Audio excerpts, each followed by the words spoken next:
Sveicināti,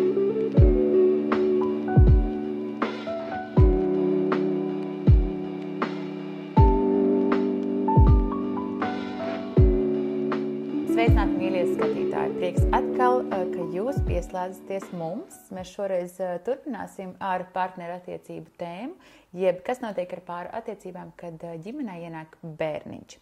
Mani sauc Līva Spurava, es esmu geštalterapeite, psiholoģijas centrs Augt radītāja. Jā, sveiki visiem, mani sauc Edgars, esmu projekta Mūsdienīgas attiecības līdzautors un vīrs Līvai. Materiāls ir iefilmēts DGG jaunizveidotai Filter Free Parenting platformai, kur mēs bez filtra varam runāt par jaunās ģimenes izaicinājumiem, sniegt padomus un iedrošinājumu. Tieši tā. Un mēs šoreiz sniedzam iedrošinājumu jums, jaunie vecāki vai vecāki, kuriem jau bērniņi ir arī lielāki. Tas noteikti ir svarīgi šo visu zināt, kas tad notiek ar partneru attiecībām, kad ienāk divu cilvēku starpā bērniņš. Mēs runājam par krīzēm, par to, kas notiek ar abiem diviem vecākiem, kas notiek ar partneru attiecībām, un ir pienācis laiks mūsu 4. lekcijai, kad mēs tad izstāstīsim arī tīri praktiski, kādā veidā tad mēs varam palīdzēt sev atjaunot šīs te pāru attiecības, kas ir kā tāds 4. uzdevums šajā te krīzes brīdī, kad bērniņš jau ir nedaudz paaudzies, ap gadu pusotru, un ir laiks vīrietim, jeb tētim ienākt pa vidu starp māmu un bērnu un atgūt sev sievu. Jā, tas bija mans izteiciens no iepriekšējās lekcijas, kas man arī patika. Jā, no noslēguma video šajā tēmā mēs esam runājuši par to, kas notiek, kas tad ir krīze, par galvenajiem krīzes uzdevumiem, un kā pēdējie krīzes uzdevumi bija tātad atjaunot laulāto attiecības un komunicēt. Tātad pie šiem mēs arī pieturēsimies šajā reizē un runāsim jau tādu praktisku varbūt ieskatu, kā tad mēs to varam darīt. Un kā tad mēs to varam darīt? Es domāju, ka šeit mēs varam sniegt arī vairāk tādu savu pieredzi. Protams, ka mūsu pieredze ne visiem var derēt, jo, kā jau es teicu, mēs esam ļoti katrs individuāli, arī pāru attiecības ir ļoti individuāls. Tad ļoti labi atceros, Patrika, mūsu pirmā bērniņa 8 mēnešus, kad mēs sākām doties randiņos. Jā, man liekas, kad mums... Atsākām doties. Pareizi, jā, mēs taču, kad tikāmies, mēs gājām randiņos, tad mēs apprecējāmies, tad mēs vairs negājām randiņos, un tad atsākām, kad Patrikam bija 8 mēneši. Jā, un tur bija arī atklāsme, ka precēti cilvēki arī var iet randiņos. Nav tā, ka tas ir beidzies, un ka tas vairs nekad nenotiks. Tā kā jā, randiņi, tātad, mēs aprakstām Patrika pirmos, un tas bija gadus 10 atpakaļ. Tātad nesen mūsu Patriks nosvinēja 10 gadu. 9 atpakaļ, tātad 9 gadus atpakaļ. Jā, randiņš izklausās forši, bet vai tā ir sākumā, tas ir cits jautājums. Varbūt tad mēs ar savu pieredzi nedaudz arī pastāstīsim jums, ko sagaidīt. Jo randiņš, mēs viņu saucam par randiņu, bet patiesībā tas ir tāds kvalitatīvs laiks divatā. Un randiņā mēs te neietveram tādu kā kino apmeklējumu, mēs neiekļaujam kaut ko tādu, kur mums nav iespēja komunicēt savā starpā, jo tas ir tas jā, no ar vārdu randiņš, jā, tad laikam jau atkal par tādu saprotamu komunikāciju mēs esam, tad mēs izskaidrosim, ko tad nozīmē randiņš mūsu izpratnē, un es pieļauju, ka šī nozīme ir krasi savādāka no pāriem, kuri tikko sākuši tikties un kuri tātad iepazīst viens otru varbūt kaut kādās savādākās plaknēs nekā mūsu uzdevums tas bija toreiz. Tad randiņš, tas, ko varbūt es saprotu, tas nozīmē to, ka mēs atvēlam laiku sarunām, un kā jau mēs zinām, ja mēs runājam par pirmo pusotru gadu bērniņa ienākšanu, tad mēs ļoti labi zinām, ka 99% no sarunām ir par bērnu un ap bērnu. Tātad viens no noteikumiem ir, ka šo tēmu atstājam mājās. Jā, mēs atstājam mājās šo tēmu, mēs atstājam mājās varbūt ierīces, ja tās viedierīces tagad ļoti, ļoti arī spēja patraucēt tam. Mēs neapmeklējam pasākumus, kur mūsu uzmanība tiek novērsta. tas ir kino, vai tas ir varbūt muzejs, vai varbūt kāds koncerts, vai kaut kāda izstāde. Koncerts, bet muzejā mēs varam reflektēt par to, ko mēs redzam un kaut kādā veidā sasaistīt ar to, ko tad mēs, bet tas jau ir, manuprāt, tāds ļoti apzināts līmenis. Tātad, respektīvi, mēs izvēlamies varbūt kādu vietu, kur nav skaļš fons, kur mēs mierīgi varam pasēdēt, padzert kafiju, varbūt papusdienot un atvēlēt šo stundu vai divas, vai no atkarībā, cik nu mums tas ir, sarunām. Manā gadījumā ļoti labi noderēja arī tāda fiziska aktivitāte. Par cik tas ir diezgan aktīvs, bet šeit gan fiziska aktivitāte nevajadzētu izvēlēties tādu, kur jūs viens otru neredzat, vai varbūt jūs slēpojat un jūs īsti nav laika runāt, bet pastaiga ir, manuprāt, ļoti laba alternatīva, jo nevienmēr sēdēt un skatīties viens otram virsū. Tas noteikti nebūtu tas varbūt nekomfortabli.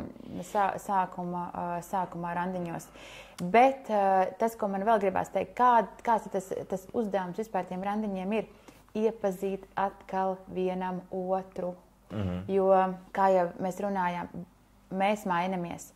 Mainās ģimene, mainās tas viss, kas notiek ikdienā. Tas nozīmē to, ka arī mēs, mūsu domas, mūsu ekspektācijas, mūsu gaidas, mūsu sajūtas ir krietni mainījušās, un līdz ar to mēs esam kļuvuši par citādākiem cilvēkiem. Un tas uzdevums ir atkal iepazīt vienam otru randiņu laikā. Šeit es daudzkārt esmu pieminējis arī citos projektos, ko mēs esam vadījuši pāriem un tā tālāk, mēs par to līgumu pārslēgšanu. Es nezinu, kurš bija oriģināla autors šai idejai, kaut kāda noteikti literatūra. Jā. Šeit mēs, manuprāt, pirmo reizi viņu pieminam šajā mēneša ciklā, man liekas. Tad mums ir, principā, saka jau, ka katru gadu esot jāpārstāda šis līgums un jāsaprot, tad, kur tad mēs īsti atrodamies, kā ir pamainījušās, kā tu saki, mūsu vajadzības, kādas ir manas ekspektācijas un vai tu tās ekspektācijas vispār vari piepildīt. Jo galu galā varbūt ir lietas, kurš tu saki, nē, šito es nevaru.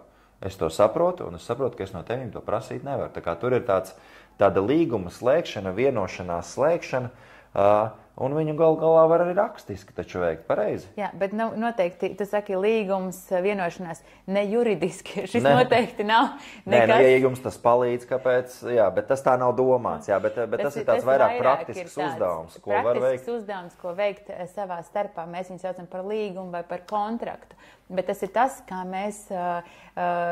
mēs varbūt uz lapas rakstiski uzliekam vai tīri mutiski izrunājam, kādā veidā šobrīd, kas ir tas, kas mums vairs neapmierina, kā jau es teicu, krīzēs bieži vien, kāpēc krīze notiek.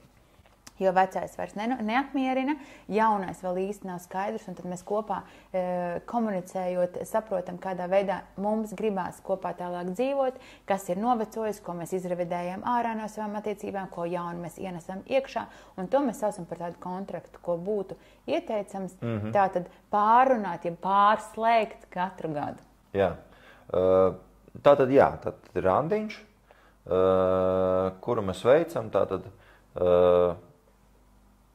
regulāri. Regulāri, cik regulāri ir ieteicams? Cik es noteikti atkal, tas ir ļoti individuāli, bet es atceros, ka mēs ļoti centāmies pieturēties pie reizi nedēļā, vismaz uz pāris stundiņām. Es teiktu, reizi mēnesī gan būtu atkal jau varbūt man subjektīvs skatījums, bet tas būtu minimums. Jā. Es piekrītu. Tas būtu minimums. Protams, ir jāskatās, kāda ir pārējās ikdienas lietas, un kad tas ir iespējams, kad tas nav iespējams. Varbūt tiešām vecākiem nav iespēja atstāt bērnu nevienam. Varbūt nav. Un tad varbūt atkal ir jādomā kaut kāds, varbūt ir tā stundiņa, varbūt ir kaut vai 30 minūtes sākumam, kas arī ir ļoti labi. Kad vai varbūt bērna pastaigas laikā, kad bērns ir ratiņos un guļ. Kad guļ, laba doma, un jūs varat iet abi divi pastaigā un izmantot to laiku jums tieši diviem, nevis atkal par bērniem, par darbiem, par sadzīvi. Tas gan būs izaicinošāk, ja bērns ir acu priekšā, bet arī to var mēģināt. Noteikti var dažādus risinājumus rast, bet, Edgar, pastāst man lūdzu. Atceros, kad es sāku pirmo reizi vispār par šo te runāt, vai gadus vairākus atpakaļ sociālajos tīklos, un man bija ļoti daudz no sievietēm jautājumu, ko darīt, ja vīrs nevēlas iet randiņos?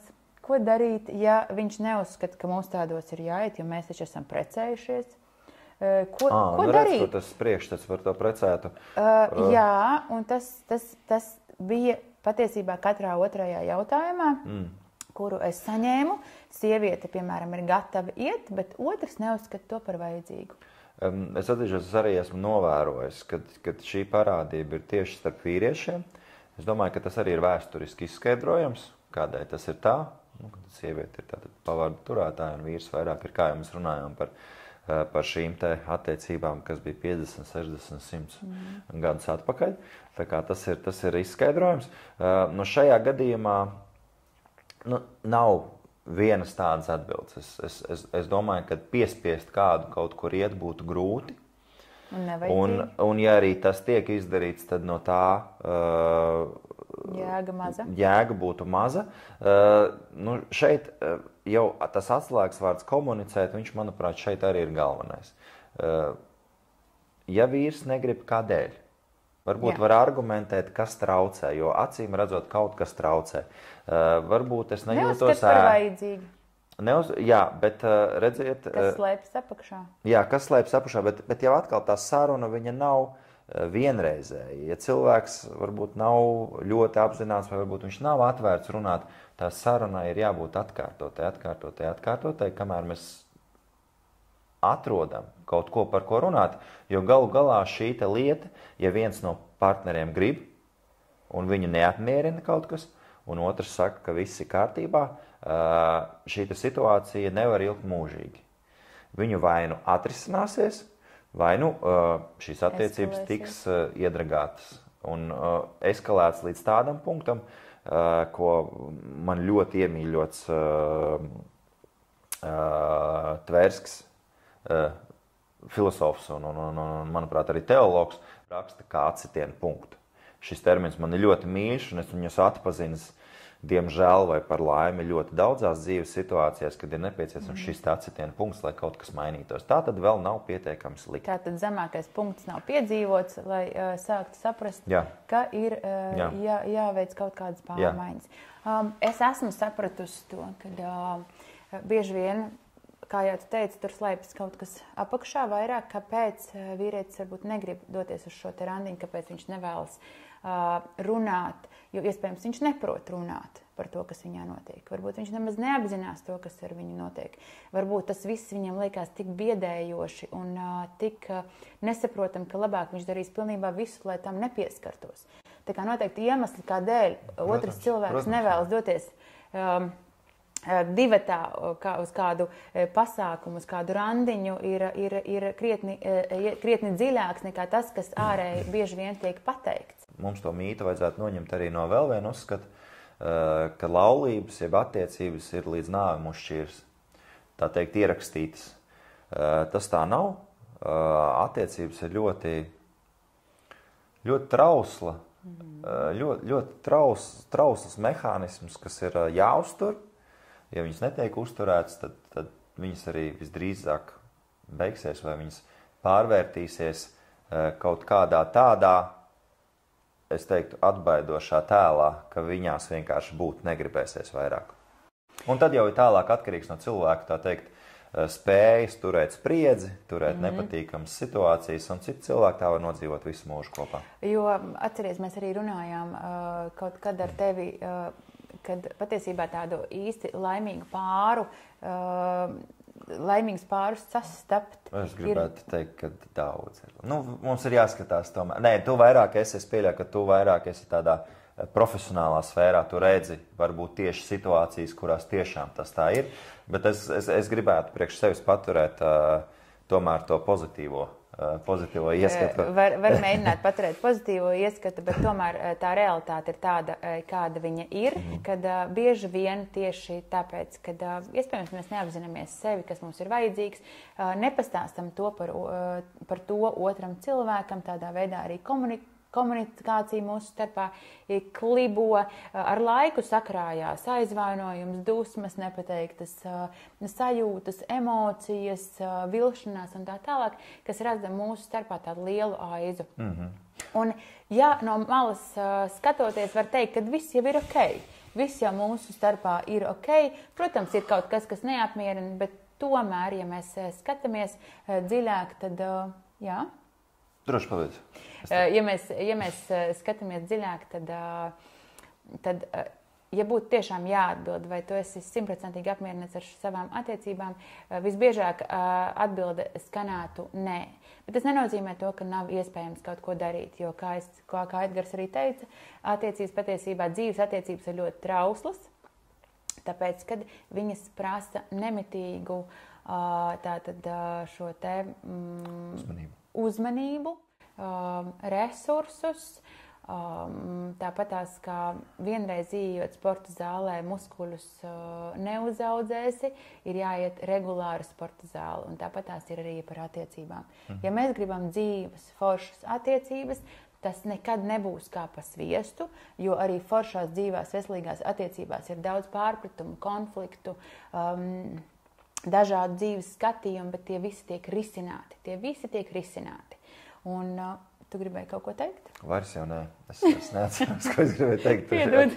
Nē, bet es domāju, ka tu ļoti visu ļoti jauki pateici. Un tad tas mūsu ieteikums par randiņiem vai par kaut kādu praktisku līguma noslēgšanu, tas ir tikai viens no 2 no 100 un 1000 variantiem, ko jūs varat darīt. Tas bija vairāk par to, ka mēs gribam jūs veicināt, domāt par kaut kādu praktisku darbību šajā sakarā, tad par kaut kādu praktisku rūpju izrādīšanu, jo galu galā, ja es ieplānoju randiņu un es tev uzaicinu uz randiņu, tas nozīmē, ka es esmu izrādījis rūpes par to, kas izvēlējies vietas, es varbūt rezervējis varbūt kaut kādu galdiņu, kaut kādā kafejnīcā, vai varbūt es esmu izstrādājis pastaigu maršrutu.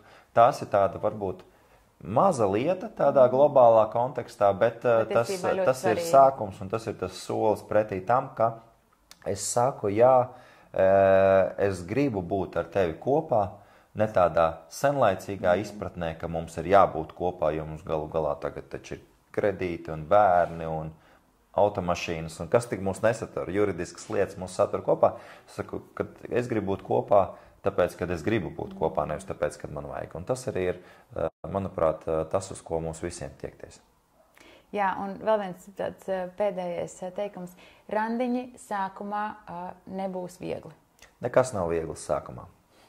Tāpēc viņi būs nērti, varbūt daudz mulsumu un tā tālāk. Jā. Bet, kā Edgars teica, var izvēlēties kādu aktivitāti, ko kopā veikt.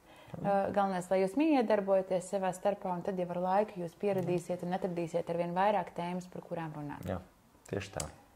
Labi, mīļie, paldies jums, kad jūs bijāt visu šo laiku kopā ar mums. Jā. Klausījāties mūsos. Jā. Cerams, ka kaut kas no tā, ko mēs stāstījām, jums arī noderēs. Bet visvairāk es ceru uz to, kad jūs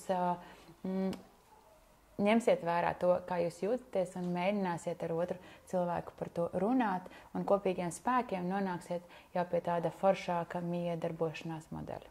Jā, paldies visiem. Bija ļoti forši, Līva, ar tevi parunāt. Un, jā, lai veicās. Uz redzēšanos.